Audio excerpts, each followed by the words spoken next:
it's frustrating to me that I have to go all the way around the world to get these products when there are so many fantastic farms here in the U.S. and ranchers in the U.S. that I would love to support, but we have to change the supply chain. We need slaughterhouses that are willing to do more than just 50% of that animal.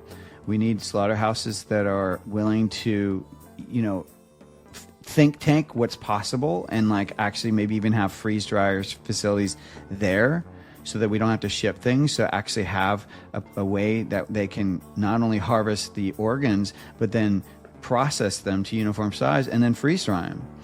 And if you could do that, holy moly. I mean, the economy, like you would open up so many streams of revenue. It's not even funny because I am not the only one sourcing from the US.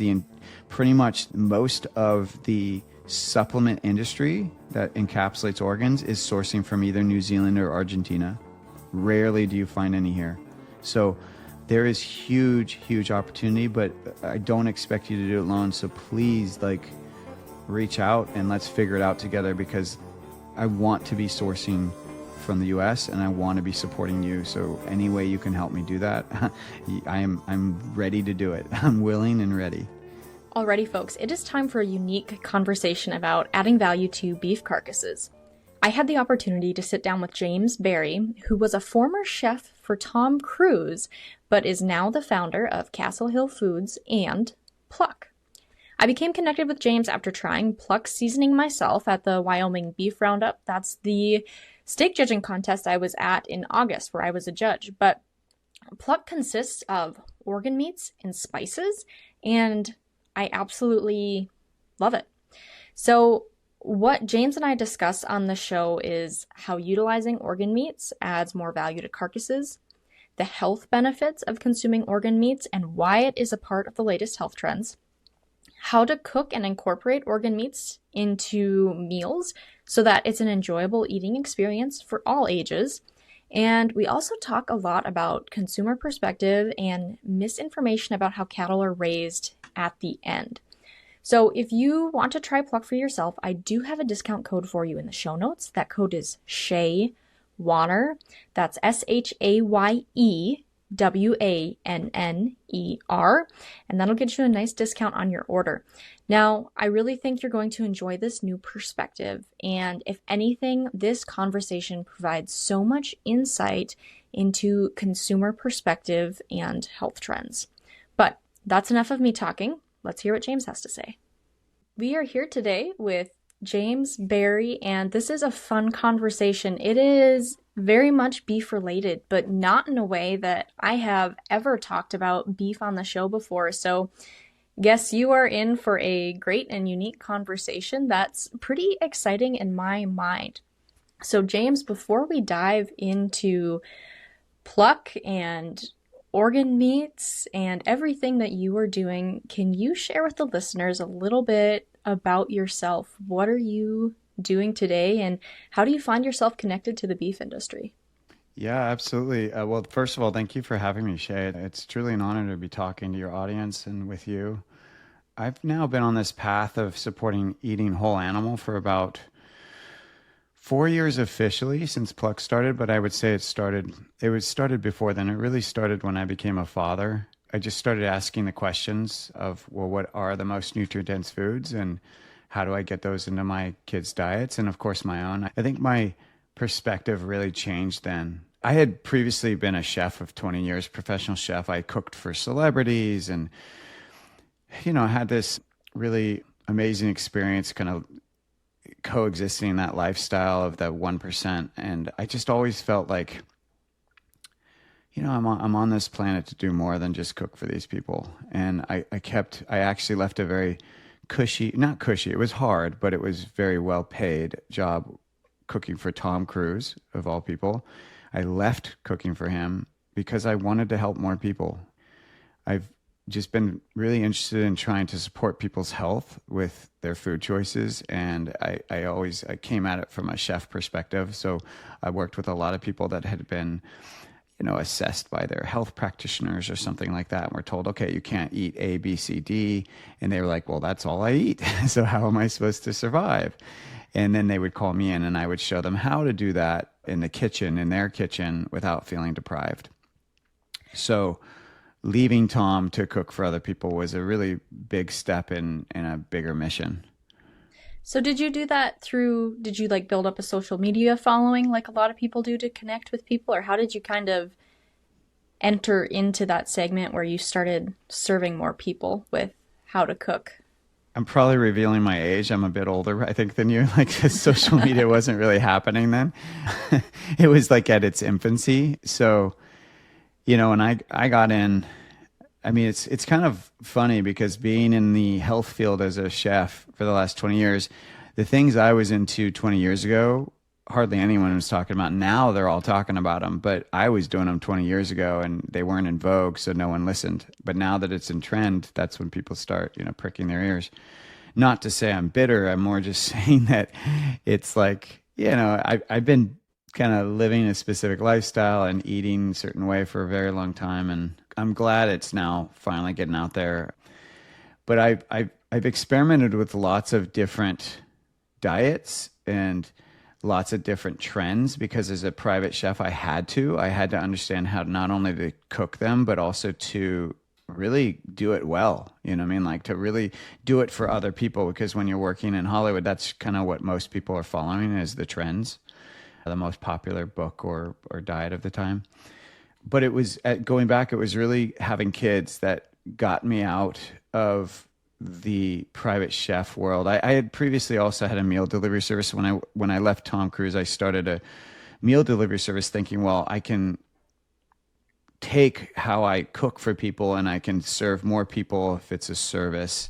Now it was still expensive, but it was a lot less expensive than me cooking in your home. So I did that for about 8 years.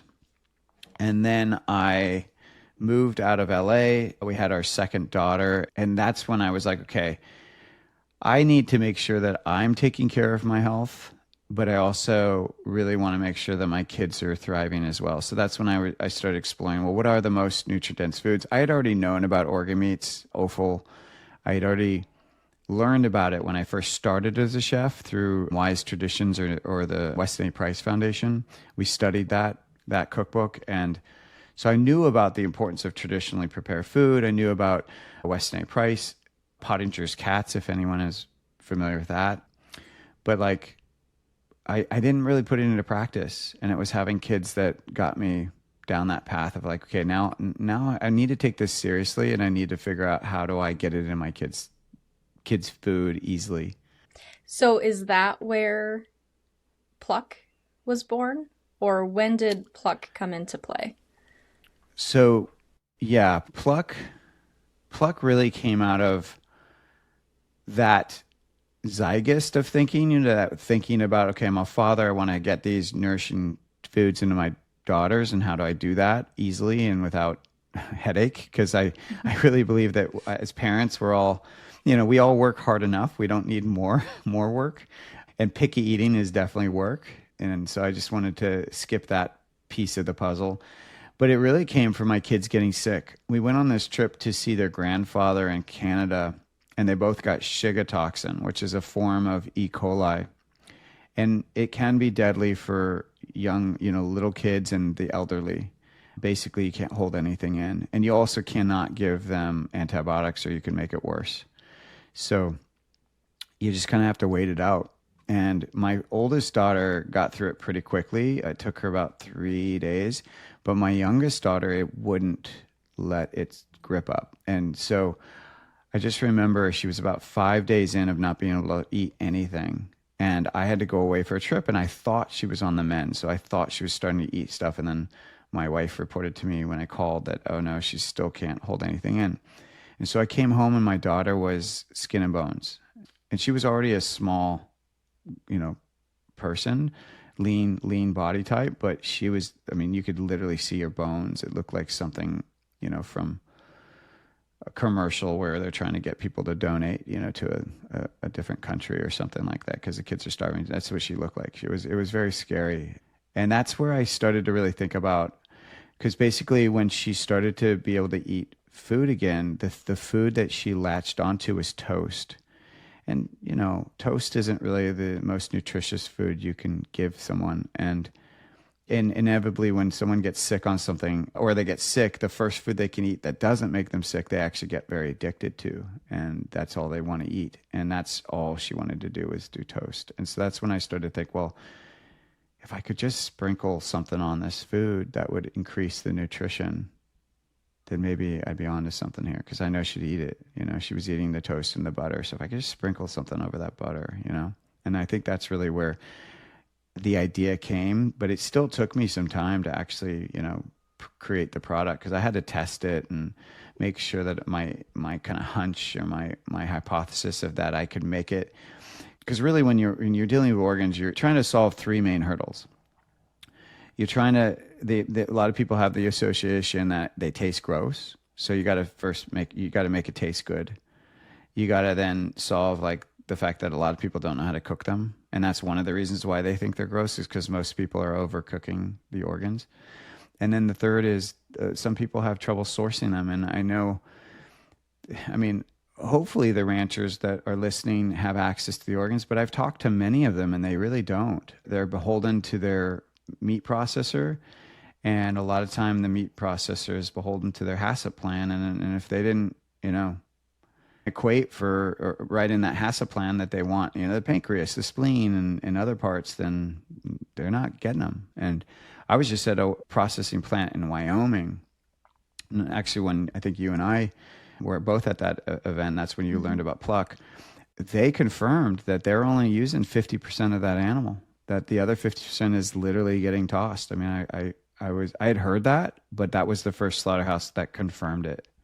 So my kind of story with organ meats, I did not grow up consuming them. I know Mom would kind of talk about, she would grow up having liver and onions and it was fine, but not her favorite. And it's just not something, we raised our own beef, so we could have had that option, but we never consumed them. And then I had a few health things going on, and my dietitian recommended that I start taking liver capsules. And so I kind of started going down that path, and she was, I was kind of talking about, I was like, do I have to keep taking these? They're getting kind of expensive. And she was like, Shaye, you raise your own beef, just ask for the liver and make liver sausage. And I had never had liver sausage until this was a little after I had started dating my husband at the time, or now, but his family, Black Friday, we always make deer sausage, and with that, we'll take the pork livers and also make liver sausage and head cheese and some of those more traditional things, or traditional meats. And I had never had organ, so I thought they were gross. But like you said, once you learn how to cook with them, they are very healthy and they do taste good. So that was kind of my exposure to it, and now I enjoy it. I really do, and I ask for the livers. Why do you think if your mom ate them that you weren't fed them when you were younger? Why is that, you think? I'm not entirely sure. My dad and sister are pickier eaters, so that might have been part of it. I've never asked, I guess, why they never asked for some of the organs. Maybe it was just something that maybe the true benefits of eating organ meat were kind of hidden or not shared from generation to generation, or I don't know. That'd be a question to ask my mom. It's just, and I know none of my friends ever talked about eating the organs either. It's an interesting situation, because I can understand it from someone who, lives in a city, doesn't live on a farm. They're beholden to what the stores supply. And really what we saw after World War II is there was a fear of protein shortage. And so the government actually funded a lot of these initiatives to support people and either not eating as much meat. So they actually, that's when they started Meatless Mondays, was then during the war, to discourage, just basically because all the meat protein, most of it was going abroad, right, to the soldiers. So they were just trying to make sure that they didn't have a shortage, domestically. And then they also did all these initiatives to really encourage people to eat organs. And that's why, like, my mom grew up eating liver and onions, and I know her parents did as well. But then when the soldiers came back, in many cases, you had two people now working, because when they were gone, a lot of the women started working. and they didn't want to stop, of course. And so you now had more money coming into a household. And it was kind of seen as like, oh, well, we don't want, why would we have peasant food, which is, I think, what organs were looked at. So why would we have peasant food if we can now afford the roast beef cut or the more expensive cut? Mm-hmm. So of course, when consumers stop buying things from, their butcher, the butcher's not going to lose, it's going to go bad. So they stop carrying it. So I understand it from that perspective. But to your point, when you have access to, you have the animal, you're slaughtering the animal. It surprises me that it got lost in generations, because I talk, most farmers I talk to that are in their 70s and 80s and above, they will all, like, I haven't met one of them that won't attest to the fact that they ate brain with eggs growing up. Like, that's that they ate things, they ate most of the animal. I mean, to the point where they were eating brains, they were eating livers. I mean, anything and everything, nothing, if they could control it, would get wasted. Hey folks, did you know that I host monthly Q&A calls between industry experts and ranchers? These calls take place on Zoom and are called Rancher Minds. They are an opportunity for beef industry enthusiasts to join an informal yet constructive conversation about the topics that matter most.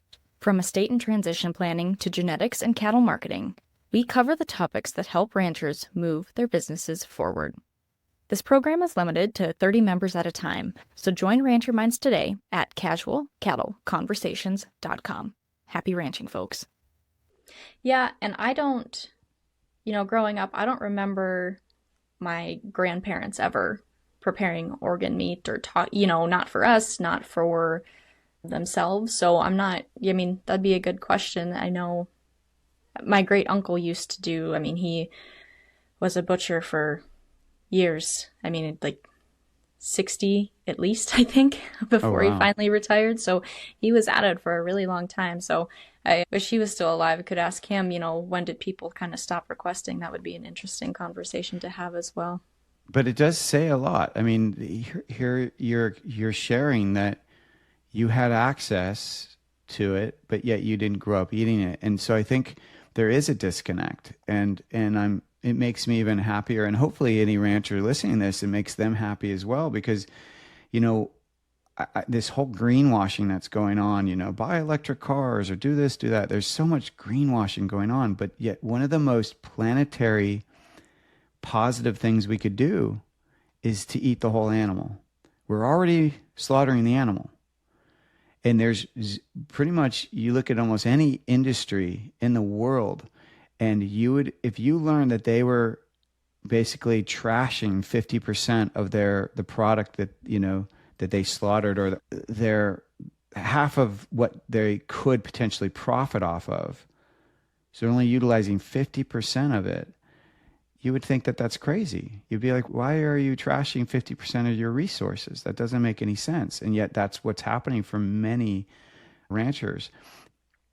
And that is very much kind of what the mission I'm on now is, as I believe that whatever that disconnect is, like the fact that you grew up not getting, not eating the organs, and then also that in many ways what you're articulating is that you also suffered for not eating. And that's something, that's another piece of the conversation that I hope we can dive into, which is the nutritional benefits. And, we're an overweight, obese society. I mean, that's a fact. We have an obesity epidemic, and yet it's not because we're not eating enough food. Like we're consuming so much food, and yet there's really strong numbers that show that we are about 90. So in 2015, 92% of Americans were nutrient deficient, and I think it's higher now. I think it's more like 94% in 2024 are nutrient deficient.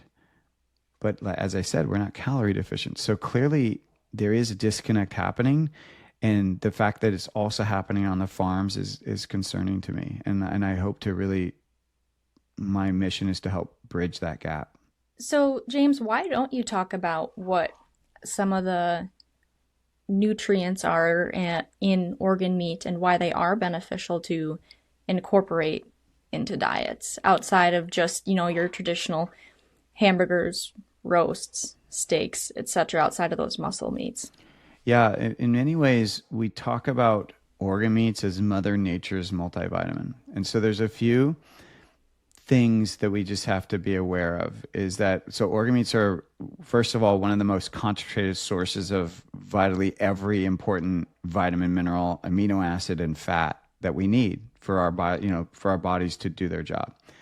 And that's why we call it the multivitamin. And in many ways, if you look at a prenatal, if anyone's had or is in the process of trying to have a child, they're told by their doctor, you should take a prenatal. Well, if you look at what science is telling you in that prenatal that you need to create life, it's all in organ meats. So literally every B vitamin, vitamin A, even vitamin C is in some of the organs. You get vitamin D from pork fat, for example, from lard. There's so many micronutrients that we get from organ meats. And there's also this idea of like supports like. And that's definitely more of an ancestral concept, but they've even been able to prove it in some different experiments, how when you take, let's say you have a glandular that's either missing in your body or is having an issue, if you take that same glandular, the glandular you take will actually target the glandular that needs the support. So they've done studies to show that. But the like supports like concept is basically the organ you eat is supporting that organ in you. And on a certain level, it makes sense, right? So what do we talk about when you eat, when you want to build muscle, what do they tell you to eat? Muscle, right? Muscle. Protein, muscle protein. When you want to support your skin, they tell you eat collagen. Collagen comes from the skin of the animal. So these nutrients are very plentiful in those parts of the organs. Now, hopefully this isn't the case, but I know that this, at least in the farming and ranching community, but in case it is, let's address it. So there are some myths, and you hear them a lot just in, kind of around the U.S. particularly, but basically the myth is, oh, well, I don't want to eat the liver or the kidney because that's an organ that's removing toxins, and so they store in there, and I don't want to eat. That's gross. That's what people will say, like, oh, that's toxic. And that's just a complete misunderstanding of what the organ does. And really, if the organ was a sponge, the way that when someone says, oh, well, it's taking the toxins and then storing them, which is basically like saying that it's a sponge, right? And it's holding on to all the toxins. If it did that, we would die very quickly, right? If the organ wasn't able to basically do its job and it got, clogged, then we would easily get, we would get sicker or more sick earlier in our lives and wouldn't last as long as most of us do, because there's no way. We live in a toxic society. Very much we're in a toxic soup constantly. So if you're not eliminating your toxins, you will get sick. That's pretty much a guarantee. So the truth of what the liver and kidneys are doing is what their job is to take the toxins from our bodies and to turn them into water soluble form. And once they're water soluble form, they can then leave our body. So they'll leave through the pee, the poop, the sweat, that in water soluble form, they can actually exit the body. Now, if you are an individual where your elimination pathways are not working very well, like if you're not sweating properly, if you're not eliminating waste, daily, then you may be storing some of your toxins, but you're not going to store them in the organs, because then they can't do their job. You're going to store them in the fat. That's where the toxins get stored. And that's why if anyone is ever overweight and they lose that weight too fast, they can get sick, because a lot of the toxins are stored in the fat. And as they lose the weight, the toxins get released. That's really interesting. And I'm glad you explained that, because I had never had that explained to me as far as that filtration process with the organs themselves. So if people want to learn how to cook organ meat or incorporate that into their diet, what tips and strategies do you have for them to get started with that so that it is an enjoyable eating experience? Yeah, I love this question, because while we promote, a product that really makes it easy, I am truly about wanting to help people eat whole animal.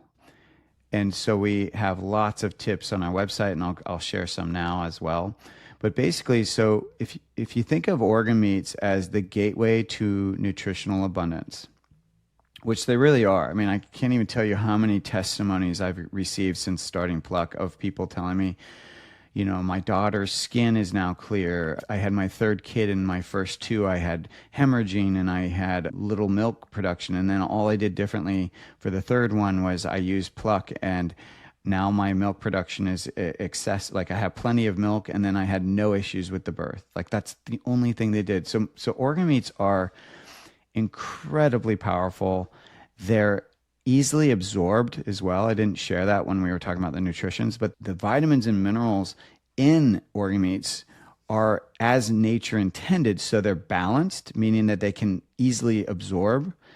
The cofactors, like certain vitamins, actually support the absorbability of the others. So they're in a natural relationship. It's as nature intended, so that it is truly the most absorbable form of these nutrients.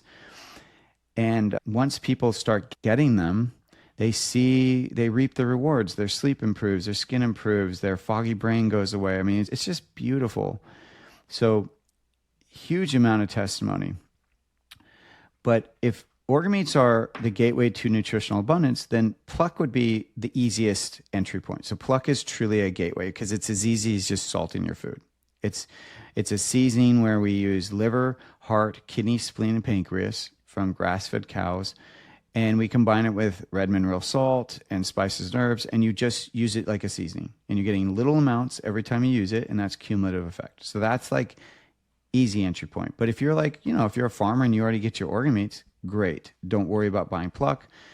Just use what you have. The key, though, is try to get as many of those organs as you can. Now, if you want to start somewhere, the easiest thing to do is just take that beef liver.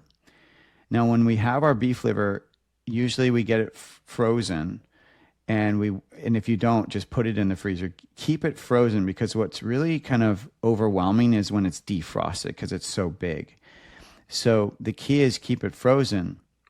And then when you're having any ground meat, you can do two things. You can either take parts of that liver and any of the organs, heart, kidney, all of them. You could just take a little bit of each and then mix it with your ground meat if you're making your own ground meat. And you can usually even ask your processor to do it for you. And you just ask them, though, to keep the ratio. Usually they'll know this, but keep them, 15% or below. And then no one will know it's there. The texture will still be the same as ground meat, and the taste will still be what you're used to. Okay. So that's one thing you do. The other thing is you could just keep it in your freezer. And then when you're having ground meat, just use a cheese grater and grate it right into the ground meat. It's so easy. And you don't, once again, keep the ratio down. So if you have a pound of beef, you do maybe a tablespoon to 2 tablespoons of grated liver or kidney or heart, whatever you're using. And then you just put the liver right back in the freezer. So then every time you do ground meat, pull it out. And that's going to keep it so it's not overwhelming.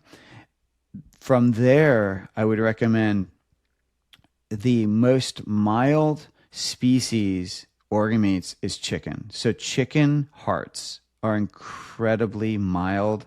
They're so easy to incorporate. They take on the flavor so well. So I would also start there if you're kind of squeamish about this stuff.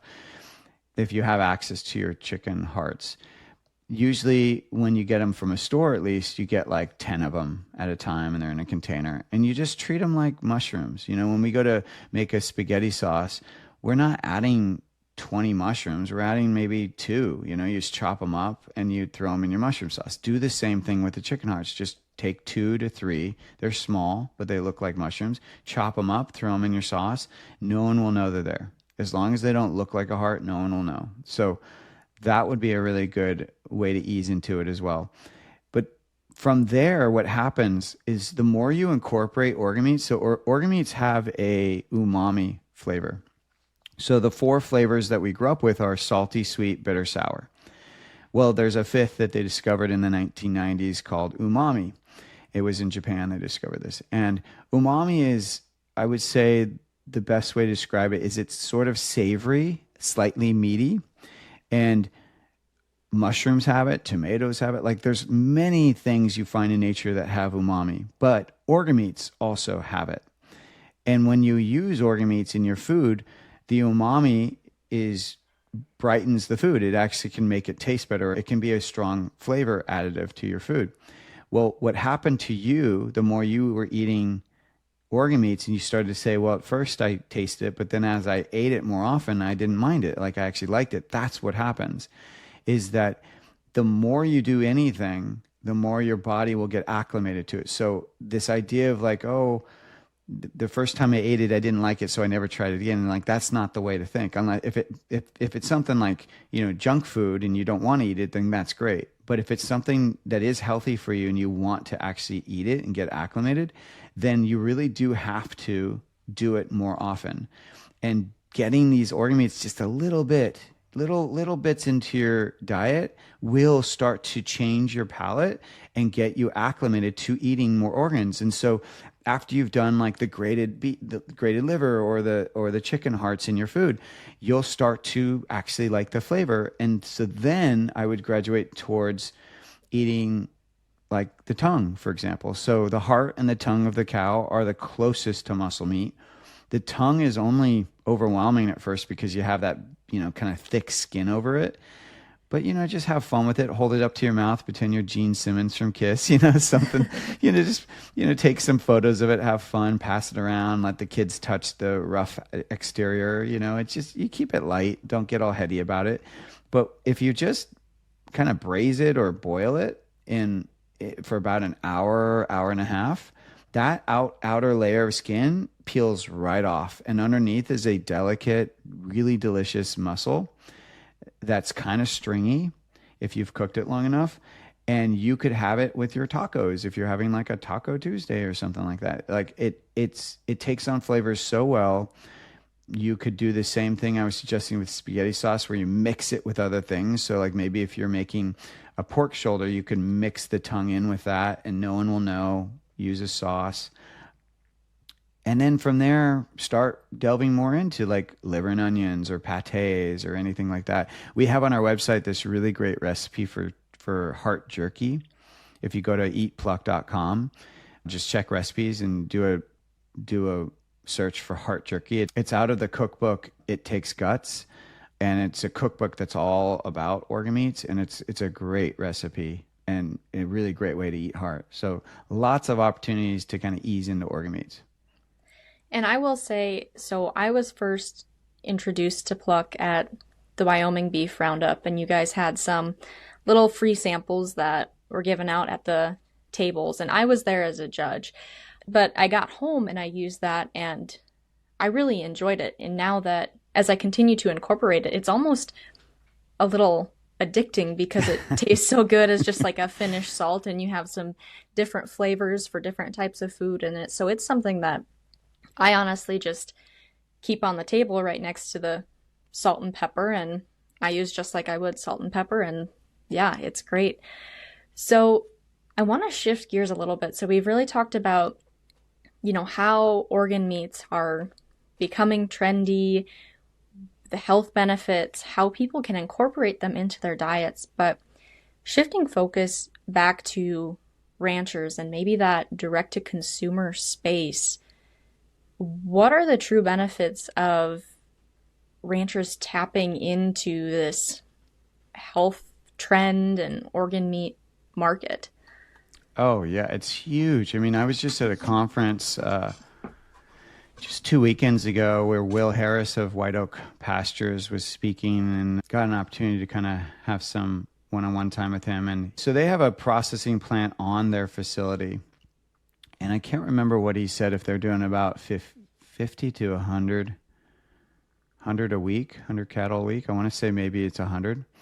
Because I'm pretty sure the Wyoming slaughterhouse we were at was set for 50. And I remember when Will said how many they did, I was blown away. And so I think it was double. And they do have more access to their organs because it's, they set up the processor to utilize more.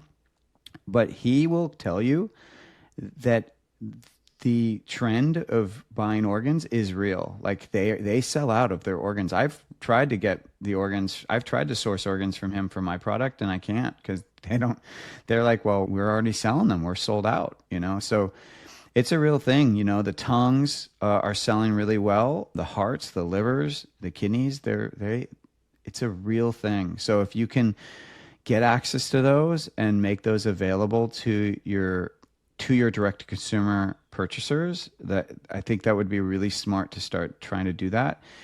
The thing though that has to happen is you have to make sure your slaughter, processor is willing to give them to you. That's the sad truth. Is I've talked to so many ranchers, and the most they get is the tongue, the liver, the kidney, sometimes the spleen, but that's kind of it. The heart, if I didn't say that's the heart, but that's kind of it. And there's so much more to that animal. I mean, there's so many more parts that we could be selling. One of the things that if you're not selling direct to consumer, and you can get your processor to, rewrite their HACCP plan or to give you more parts of the animal, you yourself can dehydrate them. If you can buy a dehydrator or even better, a freeze dryer, you yourself can dehydrate them or freeze dry them, and you can turn them into dog treats. You could encapsulate them. There's so many things that you could do with those that people then, you'd be preserving them so that they won't go as bad as fast. And then there's people that will buy them. And that's one of the big changes I am trying to make, particularly on the processor level, is for ranchers and processors to not feel alone with this. I think that this idea, as a chef, I've always had to talk to people and explain to them, I'm like, look, just because we eat doesn't mean that we should know or expect to love cooking. Like, cooking is not something that everyone loves, and that's okay. But because we eat, we think we're supposed to love it. And I think the same thing goes for being a rancher. Is like, you think because it's, your cow and you're taking it to a processor, or maybe you're processing yourself, that you're supposed to know what to do with the whole animal. It's like, well, as we already discussed, maybe it wasn't passed down generationally. Maybe it's a lost art. Maybe you're so in the ranching that you can't see the potential consumer goods that can come from it. And so what I really want to do is try to connect the ranchers or the processors with entrepreneurs like myself who have the vision for what we could do. So give you an idea. So I mentioned Pluck has liver, heart, kidney, spleen, pancreas. Well, we're going to also get the lung, and we're going to add the lung to it. So now we're getting use of the lung. I'm going to also come out with a brain product. We're going to use the brain.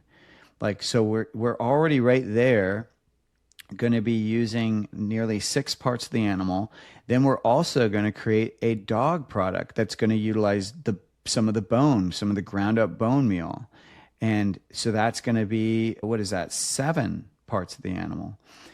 Of course, we can also do more. We can do stuff with the collagen as well, which we probably will down the road, So that's going to be 8. We're going to potentially do some stuff with where the bones, where they're making bone broth and then they're freeze drying the liquid, and then we can use that in a protein powder or something. So there's so many more things that we can do rather than just making, meat sticks and supplying the literal meat to people.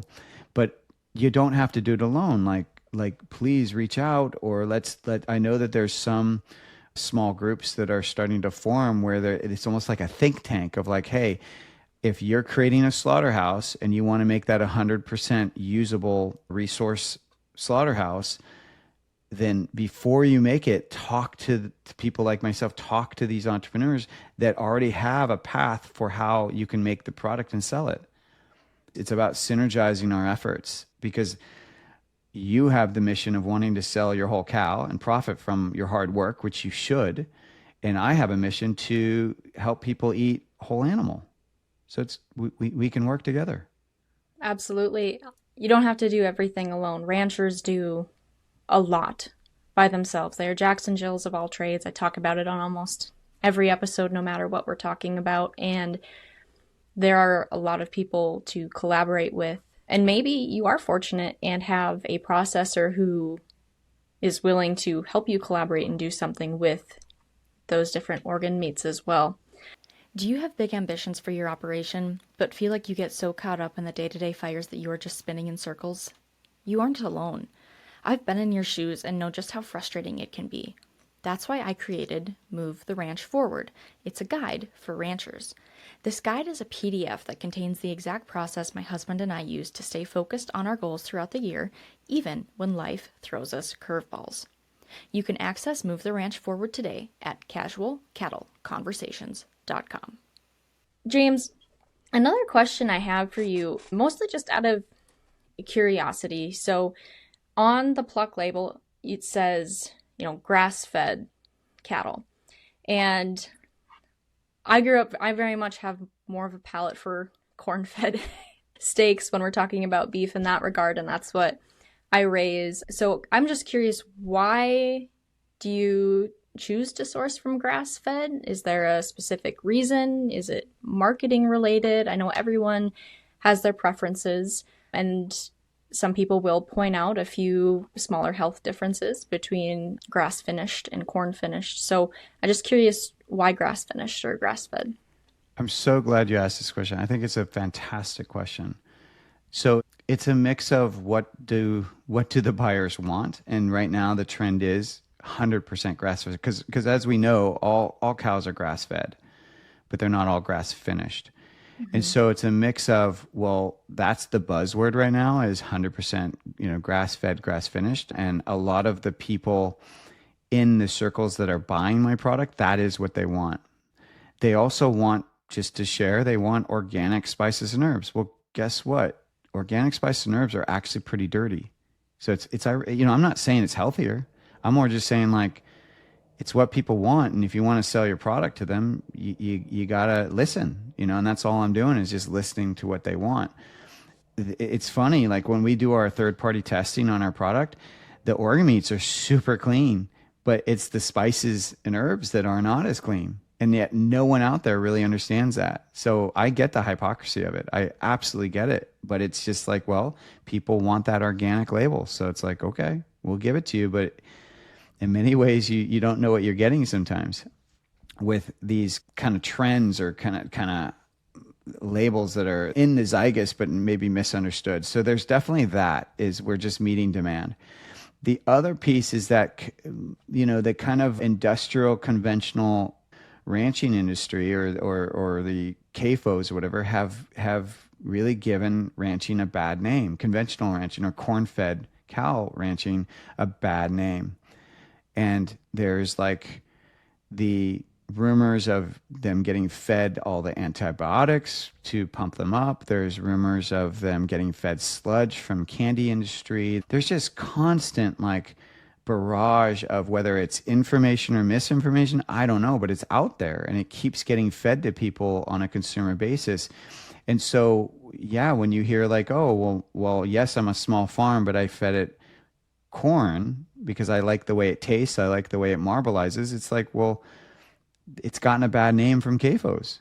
So people think that these animals wouldn't necessarily eat corn in the wild, and so they look at it as like, oh, well, if you kept feeding them the way they get fed in a CAFO, they would die because from their stomach ulcers or whatever, some issues because of what they're being fed. So they look at it like, well, this isn't what the animal should naturally be fed.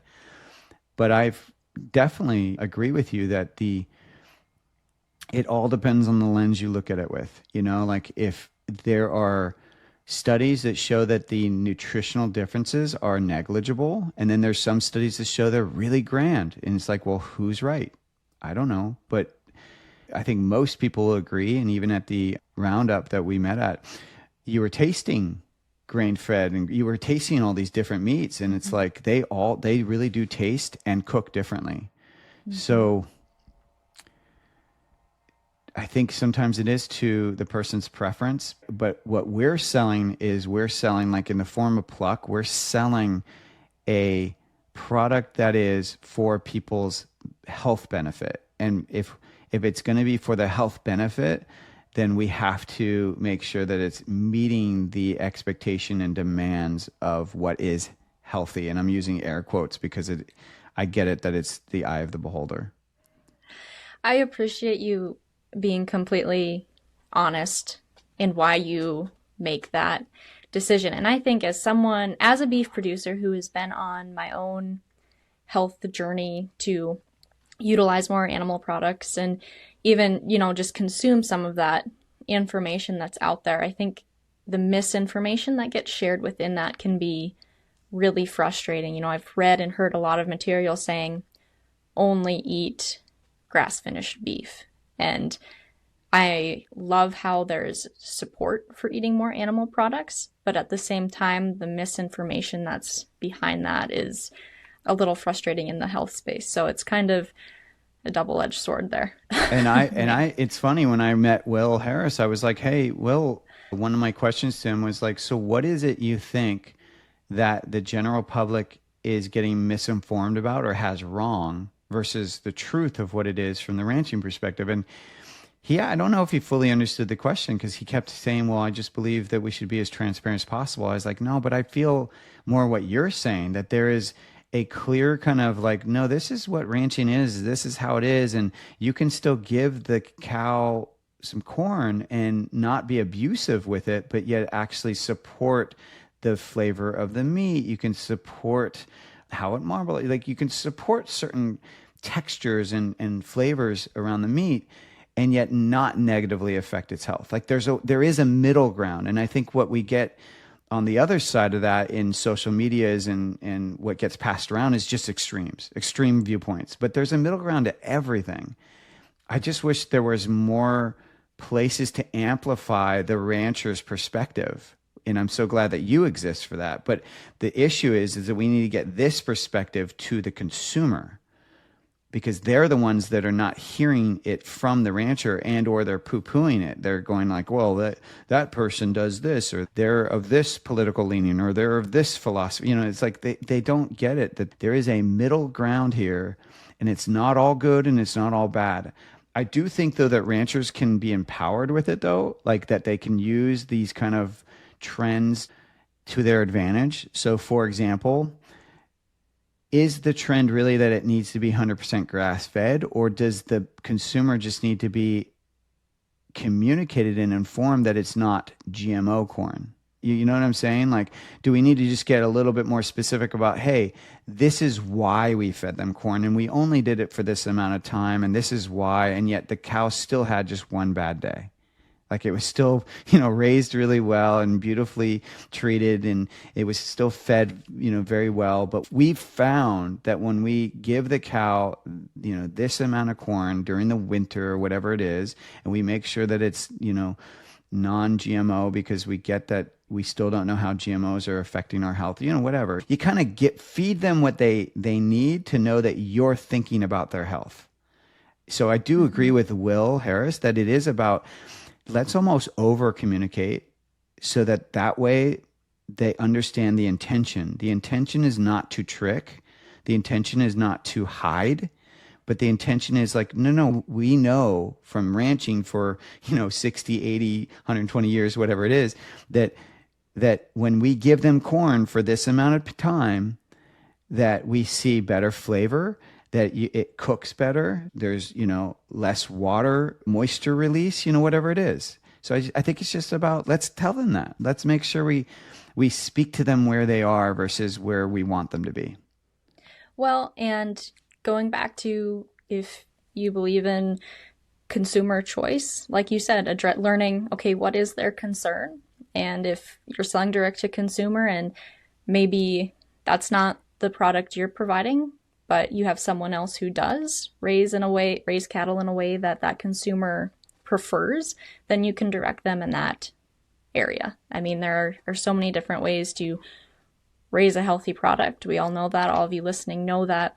But I think we can definitely, James, like you said, just communicate more with the consumer, figure out what matters to them, and direct them in the right area so that they are consuming beef. And then, like we keep doing, try and share the truth and overcome some of that misinformation. I mean, from a consumer or from really a customer service perspective, which, if we're selling a product, we all are in the customer service industry. What does the customer really want? I mean, ultimately, they want to be heard and they want to be regarded. They want to be seen. So a lot of how I think we all can approach our customers is just to listen more and to not immediately, say, "Oh, well, they don't know what they're talking about." And I know, just like the customer shouldn't do that to the rancher, right? Like it goes both ways. But I think that there is a middle ground. And I will say, so I just started my own podcast and I've been interviewing a few ranchers myself, and RC Carter of Carter Country Meats.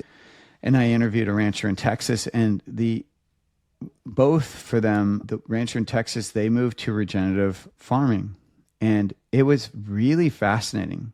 So there's a lot of resistance from, old ranchers with that, these terms, regenerative and the practices, because it's scary. You're diving into things you don't necessarily, you've never done. There is a learning curve for all this stuff, and you probably do have to go through a period of not making as much as you transition, right? So it's scary on all regards. But what was fascinating talking to this rancher is he said, we're actually making more than we ever have because we don't have to spend as much money on the antibiotics, on the chemicals, on the fertilizers.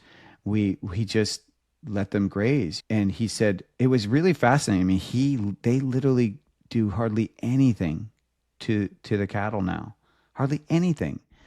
And I was blown away because I thought you could get by with not doing certain things, but you still always had to do other things. And they were like, nope, we barely ever have any issues, and we're spending so much less. So it just, when I did that interview, I was like, wow, okay, so this is someone that's really doing it, and they're still learning, but it's going very well. And so it's really a testimony of like, well, maybe all of our perspectives are worth kind of, asking questions to. Like maybe none of us should be holding on to, whether it's 100% grass fed or a certain way of doing things, or, that maybe we can have slaughterhouses back to that are also in a sense regenerative in the sense that they're using the whole animal, farms that are changing the way maybe their grandparents raised them, but they're actually going back to older ways, like ways that maybe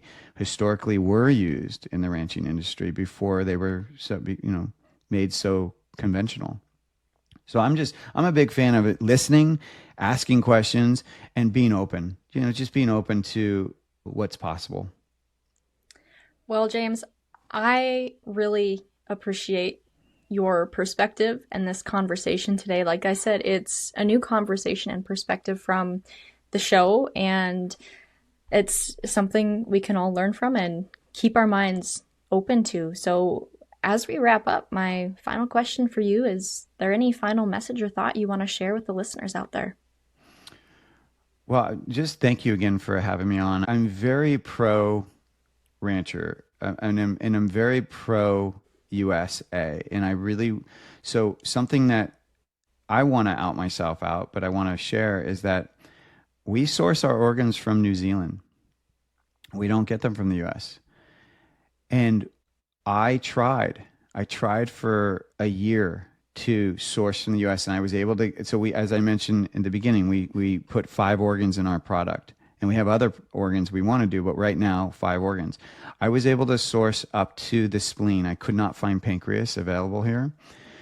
And even then, so what happened was I sourced the organ meats. So when you buy the organ meats, you're paying, a few dollars an organ or whatnot, sometimes a little under $1, depending on the organ. And then no one could process it right there to uniform size, because when you freeze dry the organ, it has to be processed to uniform size. So then we had to ship it to someone that could process it to uniform size. That's one shipping cost. Then from there, they then shipped it to the freeze dryer, second shipping cost. Once the freeze dryer does its thing, now this product goes from being, a few dollars to now most freeze dried meats or organ meats go from the cost of the organ to now being about $20 a pound. So it goes up significantly in cost. But then the freeze dryer didn't powder them. So then I had to ship it to a powder place. And then from there, they then had to ship it to my co-packer. So that's like 4 to 5, shipping points, which, as we all know, shipping is grossly expensive and is always changing. It's always going up. And then the other point is the USDA doesn't like all those touch points. So not only was New Zealand cheaper, I could get more product and I could get the 100% grass fed that the consumer was wanting. So it's frustrating to me that I have to go all the way around the world to get these products when there are so many fantastic farms here in the US and ranchers in the US that I would love to support, but we have to change the supply chain. We need slaughterhouses that are willing to do more than just 50% of that animal. We need slaughterhouses that are willing to, think tank what's possible and like actually maybe even have freeze dryers facilities there so that we don't have to ship things. So actually have a way that they can not only harvest the organs, but then process them to uniform size and then freeze dry them. And if you could do that, holy moly. I mean, the economy, like you would open up so many streams of revenue. It's not even funny because I am not the only one sourcing from the USD, and pretty much most of the supplement industry that encapsulates organs is sourcing from either New Zealand or Argentina. Rarely do you find any here. So there is huge, huge opportunity, but I don't expect you to do it alone. So please reach out and let's figure it out together because I want to be sourcing from the US and I want to be supporting you. So any way you can help me do that, I'm ready to do it. I'm willing and ready.